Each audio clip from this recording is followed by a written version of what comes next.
মানুষ মারা গেলে কেন গরম পানিতে বড়ি পাতা দিয়ে গোসল করানো হয়? ফ্রান্সের একদল বিজ্ঞানী এই পানি পরীক্ষা করার পর এমন কিছু পেল, তারা অবাক হয়ে গেল। এই পৃথিবীতে আল্লাহ রাব্বুল আলামিন অসংখ্য ওষুধ গুণাগুণ গাছ তৈরি করেছেন। এত গাছ থাকার পরও কেন ইসলামে মানুষ মারা গেলে কেন বড়ি পাতা দিয়ে গোসল করানো হয়? আপনারা শুনলে অবাক হয়ে যাবেন। ফ্রান্সের একদল গবেষক মুসলমানদের এই গোসল করা নিয়ে পরীক্ষা করলেন। তারা বলেছেন, আমরা মুসলমানদের সকল কাজকর্ম নিয়ে গবেষণা করেছি। আমরা কোরআনের প্রথম থেকে শেষ পর্যন্ত অনেকবার গবেষণা করেছি, কোরআনের ভুল খোঁজার চেষ্টা করেছি, কিন্তু এখন পর্যন্ত কোরআনের কোনো ভুল খুঁজে পাইনি। অবশেষে চিন্তা করলাম মুসলমানদের হাদিস সম্পর্ক নিয়ে গবেষণা করা যাক, হাদিসের মধ্যে কোনো ভুল খুঁজে পাওয়া যায় কিনা। বড় আশ্চর্যের ব্যাপার হলো, আমরা অনেক সময় হাদিস নিয়ে গবেষণা করার পরও হাদিস নিয়ে কোনো ভুল প্রমাণ করতে পারিনি। ইসলামে রয়েছে মানুষ মারা গেলে বড়ি পাতা দিয়ে গোসল করানো হয়। তাই খুঁজে বের করে চেষ্টা করলাম যে বড়ি পাতা দিয়ে কেন গোসল করা হয়। এই বিষয়টি পরীক্ষা করার জন্য কিছু পাত্রের মধ্যে পানি নিয়ে মুসলিমরা যেভাবে মৃতদেহ গোসল করায় সেভাবে পানিকে গরম করলাম এবং সেই পানিতে বড়ি পাতা ছিটিয়ে দিলাম, ঠিক যেভাবে মুসলমানরা করে থাকে। পানিতে বড়ি পাতা দেওয়ার পর পানিকে যখন আরও ফুটন্ত করলাম, তখন দেখতে পেলাম সেই পানির গরমের কারণে বড়ই পাতা গলে সেই পানির সাথে মিশে গিয়েছে।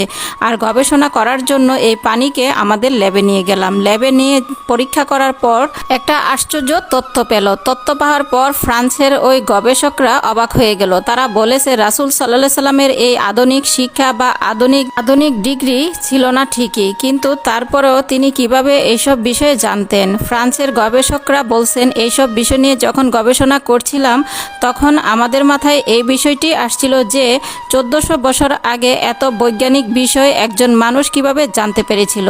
অতএব তারপর সাংবাদিকরা সেই গবেষককে জিজ্ঞেস করলো, আপনারা কি তথ্য পেয়েছেন বড়ই পাতার পানির মধ্যে, যার কারণে আপনারা হতবাক হয়ে গিয়েছেন? তখন তারা বললেন, আমরা সেই পানির মধ্যে পেলাম ওই পানি 4 থেকে 5 মিনিট গরম করার পর ওই পানি সাধারণ পানি নেই, ওই পানি একদম ফ্রেশ, অ্যান্টিসেপ্টিক উপাদান হয়ে গেছে। সুবহানাল্লাহ।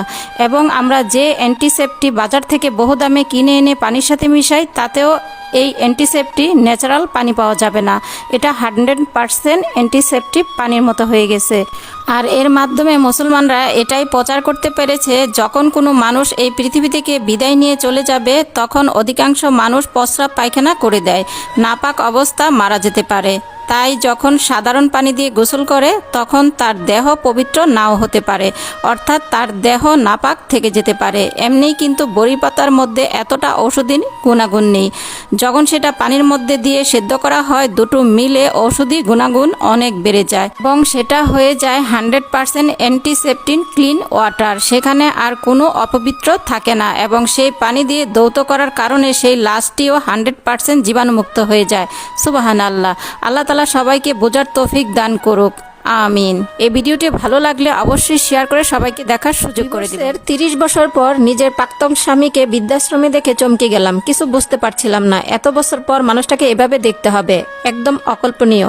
লোকটা একপাশে গুটিসুটি মেরে বসে আছে, দেখতে অসহায় লাগছে, নিজের মধ্যে সংকোচ বোধ করছে। তার সামনে যাব বা যাব না, অনেকটা জড়তা নিয়ে তার সামনে গিয়ে দাঁড়ালাম। সামনে দাঁড়ানোর পরেও লোকটা কোনোভাবেই পরিবর্তন হলো না।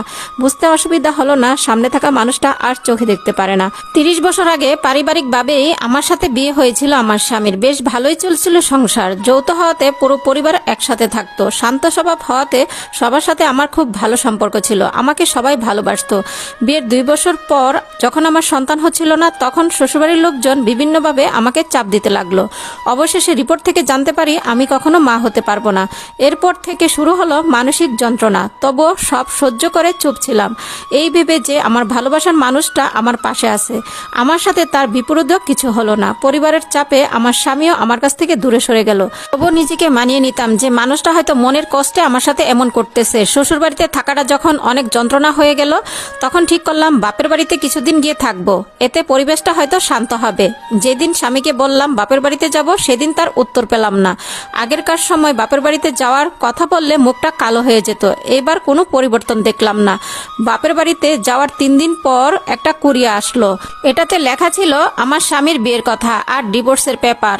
চিঠি আর ডিভোর্সের ব্যাপারটা হাতে নিয়ে আমার পুরো মাথাটা ফাঁকা হয়ে গেল। বুঝতে বাকি রইল না যে বহুদিন আগে থেকে পরিকল্পিত, শুধু আমার ঘর থেকে বের হওয়ার অপেক্ষায় ছিল। যার জন্য এত কষ্ট, এত অপমান সহ্য করেছি, সেই যখন পাশ কেটে চলে গেল তখন নিজেকে পুরো একা মনে হলো। ভাবলাম ওই বাড়ি গিয়ে প্রশ্ন করব, প্রতিবাদ করব, কিন্তু মনে হলো যার জন্য ওই বাড়িতে যাব সেই তো আমাকে চায় না, তাই গিয়ে লাভ কি। ডিভোর্স পেপারে সাইন করে পাঠিয়ে দিলাম। ডিভোর্স লেটার পাঠানোর পর আর কখনো তার সাথে দেখা হয় না, যোগাযোগও করিনি, কারণ আমি নিজেই সবটা বন্ধ করে দিয়েছিলাম। ক্ষণে ক্ষণে মনে হতো আমার মতো নিঃসন্তান স্বামী ত্যাগী পৃথিবীতে না থাকাই ভালো। একটা সময় বুঝতে পারলাম নিজের জন্য না হলেও অন্যের জন্য বাঁচতে হবে, নিজের জন্য ভুক্তভোগী নারীদের জন্য বাঁচতে হবে ওই সব শিশুদের জন্য যারা পরিচয়হীন হয়ে বেঁচে আছে। পিছনে ফেলা মানুষগুলোর প্রতি কোনো অভিযোগ রইল না। মনে মনে প্রতিজ্ঞা করলাম সমাজে তাদের জন্য কাজ করব যারা নিজের ত্রুটির জন্য পরিবার পরিজনের কাছে আঘাতপ্রাপ্ত। অতীতকে ভুলে কঠিন পরিশ্রমে নিজেকে প্রতিষ্ঠিত করলাম, স্থাপিত করলাম এতিমখানা বা বৃদ্ধাশ্রম। বিধবা মহিলাদের জন্য কাজের ব্যবস্থা করলাম। আমার মতো যারা অবহেলিত, মানুষের আঘাতে জর্জরিত, তাদের জন্য কিছু করতে পারাতে নিজেকে সৌভাগ্যবান মনে হলো। অসুস্থ আর অসহায় লাগছিল আমার স্বামীকে। আমি না হয় তার আপন ছিলাম না, আমাকে ছাড়তে হৃদয় কাঁপেনি, কিন্তু যারা তার আপন ছিল তারা কেন এখানে রেখে গেল? একজন সার্জনকে জিজ্ঞেস করলাম এখানে ওনাকে কে এনেছে। উত্তরে সে জানায় সন্তানেরা সবাই বিদেশে থাকে, কেউ দায়িত্ব নিতে চায় না, তাই বৃদ্ধাশ্রমে রেখে গেছে। দীর্ঘ শ্বাস ফেললাম আর মনে মনে চিন্তা করলাম একসময় নিঃসন্তান বলে আমাকে ডিভোর্স দিয়েছে, আজ আমার প্রাক্তন স্বামীর সন্তানেরা বৃদ্ধাশ্রমে রেখে গিয়েছে। এটাই হয়তো বিধাতার খেলা, এটাই হয়তো মহান আল্লাহ তাআলার খেলা। ভিডিওর শিক্ষা, প্রকৃতি ছাড় দেয় কিন্তু ছেড়ে দেয় না, এটা হয়তো মহান আল্লাহ তাআলার খেলা। এক সুতা পরিমাণ যদি কারো মনে আঘাত দেন সেটা আপনার জীবনেও ফিরে আসবে। তো আজকের গল্পটা কেমন লাগছে অবশ্যই কমেন্ট করে জানাবেন, আর ভিডিওটা বেশি বেশি শেয়ার করে সবাইকে দেখার সুযোগ করে দিবেন। ভালো থাকেন, সুস্থ থাকেন, আল্লাহ হাফেজ।